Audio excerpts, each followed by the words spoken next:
Hello, and welcome to the Schmidt List, the podcast for people dedicated to managing successful projects, developing impactful products, and building engaged teams.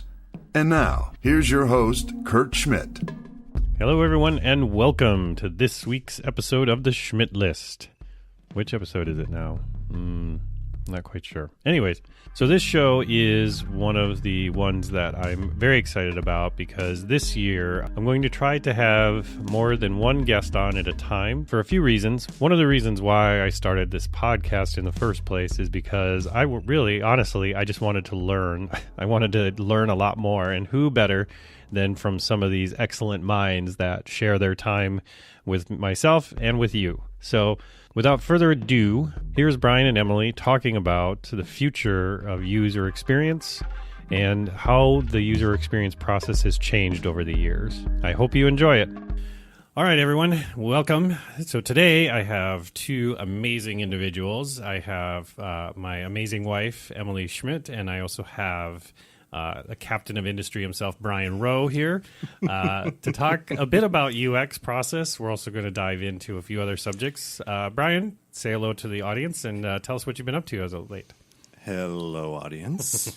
What I've been up to as of late, to be completely 100% transparent, the latter half of 2017, I was Mr. Unemployed. Contrary to recent popular belief, that's not necessarily pronounced fun-employed. Just get that out of here. Right. So I now have happily found a way to kind of bring that period of transition to a kind of end-of-phrase sort of closure, a period. And I'll be moving on to Blue Cross Blue Shield of Minnesota, which arguably is one of the only healthcare insurers in the country that has any kind of halo effect to their brand, which I find very intriguing. And I'm going to be their new customer experience architect principal. That's great. Which is something I'm just ecstatic to sink my teeth into and really start rolling with. That's great. That's going to be happening very soon, and transitioning from years of user experience team leadership. And Emily, what have you been up to as of recent? Hello. I am the director of user experience at a company called Connections Loyalty.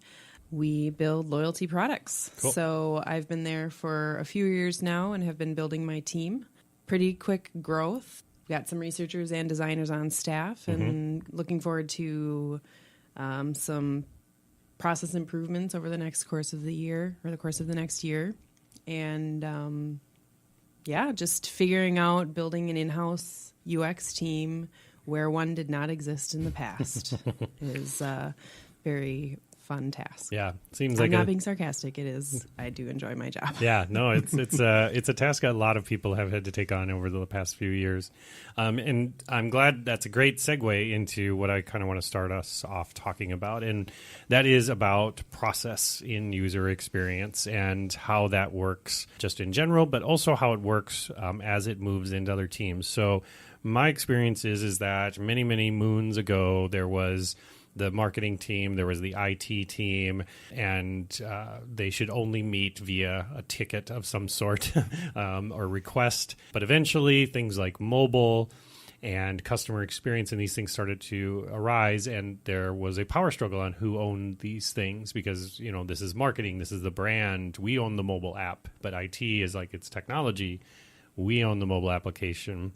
The way that I see it is that over the past number of years, people have been building these teams that are either part of their groups or they're used as a service within an organization, but they need to work together in order to make an impact. So they brought in a lot of new processes with them. And I've talked about this before. One of the things is that UX as a practice, if you were to look back in the 2000s, the single digit 2000s, it was a very simple process, but these days there's so many different approaches. There's, design sprints, and there's lean UX, and there's enlightened teams and agile development, and all these different frameworks, and it's become very convoluted and confusing. So for people from the outside, still kind of new to user experience, what's the one thing that you guys would say to somebody these days about what user experience is now compared to back then? How has it changed? What is the difference in user experience and the impact it has on business than it did, 5-10 years ago? So the first thing that comes to mind for me is before I really dug into UX and had years of experience, I remember hearing Jason, our friend Jason, who was on the podcast a few weeks ago with us, talking about how tired he was of selling UX to clients in a, agency setting.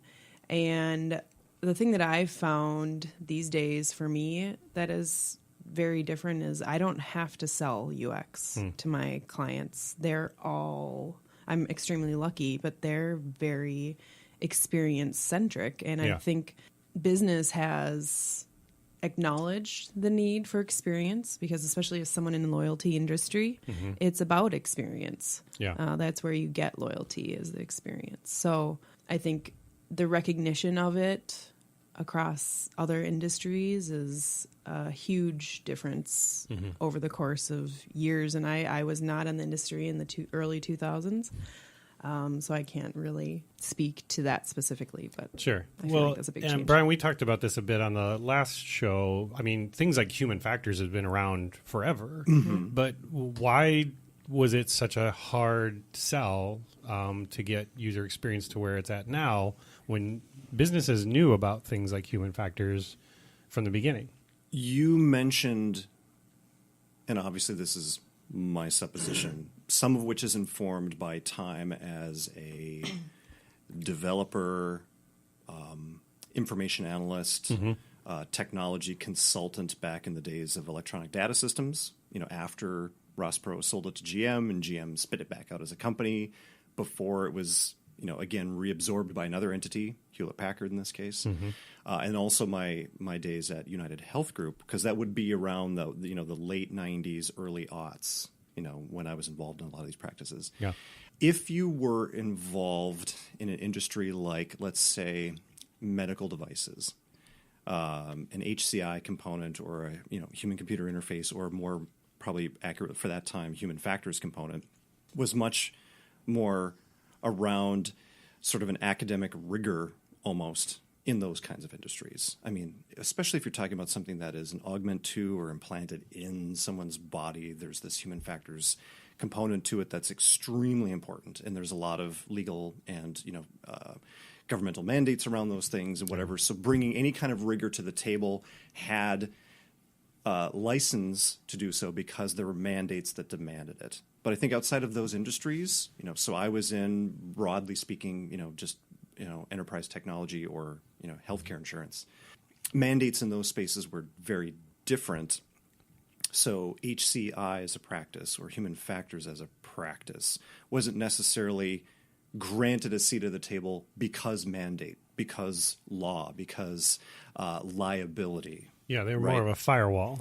Yeah, and so what I witnessed was originally a lot more of this kind of human-centric component of our work being more internally focused, more navel-gazing, if I can say it that way, where you might have joint application design sessions. A lot of people today, a lot of practitioners today would laugh at me for saying JAD sessions because that's now taboo. But back then it was a way to at least get a project or product stakeholder or sponsors around the same table as maybe technologists at least. Maybe marketing isn't there, maybe they are. Maybe training and training developers are there, maybe they're not. But at least you had technologists and sponsors at the same table talking about this idea, this thing, whatever it might be, together. And maybe in the best of those circumstances, we're finding ways to simply externalize what's in everybody's brains and get it out so we could all look at it together, like on a whiteboard or whatever, and at least start reflecting together that way. So some of the earliest stuff that I did was that. I mean, literally, I would just start sketching out, real time, something like a simple, janky boxes and arrows process flow, and pointing to this thing, knowing full well it's wrong, and saying something to that effect. I know I'm missing something. What am I missing? Mm-hmm. You haven't said a lot. The person who represents, say, trained nurses, care coordination, representatives. You haven't said anything. It's like, well, Brian, you're missing this whole component over here. You haven't even talked about it. Fantastic, because at least what we're doing is we're externalizing more ideas, and we're getting more of that perspective out than we would have otherwise. Meaning, then developers would just go back to their desks and start coding. We would have missed those simple insights entirely. So that was my earliest foray into it, is seeing the power of bringing that kind of human-centric practice to even just the internal group and fleshing it out that way. We weren't even thinking what the poor users would have to do with this thing. I mean, we were at least just getting something akin to a shared idea of what the basic concept was. Yeah. And that advanced into more, actual, at the time I'm thinking circa 2004, 2005, like usability practices. Can a person actually use this? And that's even predating, from my experience anyway, things like, is it even useful? Is it delightful? Does it matter? Does it even solve someone's problem? I mean, those bigger questions were even tougher to tackle then. And to your point, the sales pitch for that, hell, I had to work really hard just to make a sales pitch just to do basic testing to see if the thing we had designed even met any kind of expectation. Mm-hmm. That wasn't necessarily seen as a given in terms of value add. And yeah, to Emily's point, now the shift is there's a lot less of that talk now, but I'm still surprised by how this practice isn't so ubiquitous. You might have a fairly large group organization, and they've got a designer, a couple designers who are co-opted into that role from like a marketing background or graphic design background or something, and they're doing their level best to kind of bone up on the practice and add some value through it, but it's still somewhat compartmentalized or siloed off and not ingrained into the way that organization does their business. Yeah. And that's the misstep that I'm still seeing more than I would expect to see in 2018. And I think that probably adds to the confusion for people too, right? Because it's not necessarily that UX has gotten more complicated. That people might not be utilizing it as well as they probably should be. Because again, I've said this in the past, you can't UX every problem, right? So, like, I've seen people attacking business problems with UX practices and other things, and I think there's definitely some point to it, but do you feel that the difference in where UX is going right now in terms of service design and customer experience is that it is crossing over and solving more of the business problems, right? Because I've always looked at UX as a thing that not only identifies a solution, but identifies a problem.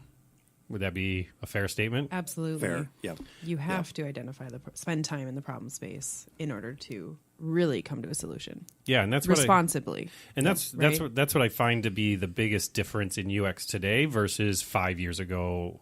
In my experience, is that back then UX was a solution, not necessarily a thing that was there to find the problem. A lot of times it was brought in after somebody else had identified a problem and said, put some UX on this. Yeah, and I think, Emily, if I can build on what you just said, understanding that problem space, I think from what I've seen from designers who've had maybe less time banging their head against this thing, there seems to be this extremely well-intentioned, passionate empathy for the human beings that are going to inherit this experience. It's a banking app. It's a shopping list. It's a song list player, whatever it is. And there's this baked-in desire to be the advocate for this poor human being, this poor sucker that has to end up working on this internal application for managing supply chain, exactly. and it's almost sets up this, by definition, adversarial dynamic with maybe business sponsors for this thing. And what I saw happen was you would have this constant argument of business goals, business aims. Oh, wait. But what about the user goals? What about their aims? And like this false dichotomy that these two things are distinct. They live in separate galaxies, if not separate universes, parallel dimensions or something. I got Doctor Strange in one and I got Iron Man in the other, and the never the two shall ever meet. And I think the 21st century dialogue about it now is they're actually